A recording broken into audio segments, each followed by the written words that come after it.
kukua kiroho. Mtu kwa mfano wewe ukipanda mti, ule mmea ukichipua pale, ukiunyima maji utaweza kufa. Lakini ukinyunyizia maji, uweke mpaka mbolea, nini kitatokea? Kutakuwa na mazao. Na sisi mpendwa, tuvunje yale mambo ambayo hayafai.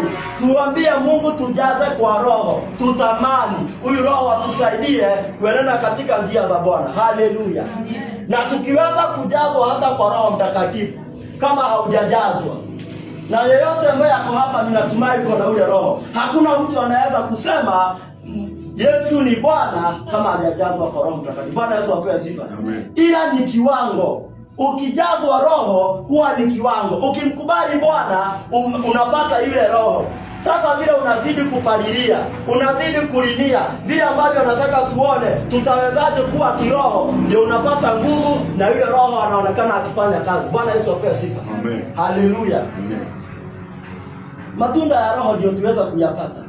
Tumeona ni upendo, uvumilivu, utu wema, fadhili, mambo yale yote, hata amani.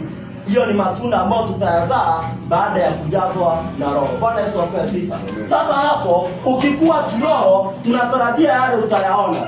Kwa mfano mtu akija kwako siku ya leo, mtu ambaye amevinyiliwa sana, mtu ambaye amefika mwisho, anakwambia mimi ninahisi kujitia kitanzi. Bwana Yesu apewe sifa.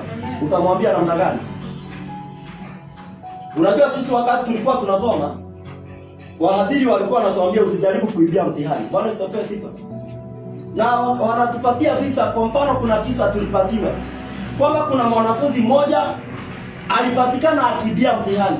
Unajua sasa mimi nikiwa chuo kikuu, hiyo ilikuwa ni hatia kubwa sana. Unachukuliwa unapelekwa mahali kunaitwa kwa Senate. Na umeshikwa, uko na karatasi ilikuwa umeandika mpaka majibu. Kuibia mtihani. Mnajua vile watu huwa wanaibia. Nasema kwamba nyinyi kwa mnaibia. Bwana Yesu apewe sifa. Akatuambia ukifika pale, ukiona umefikishwa Senate, hakuna mambo mengine, wewe unajua unaenda nyumbani.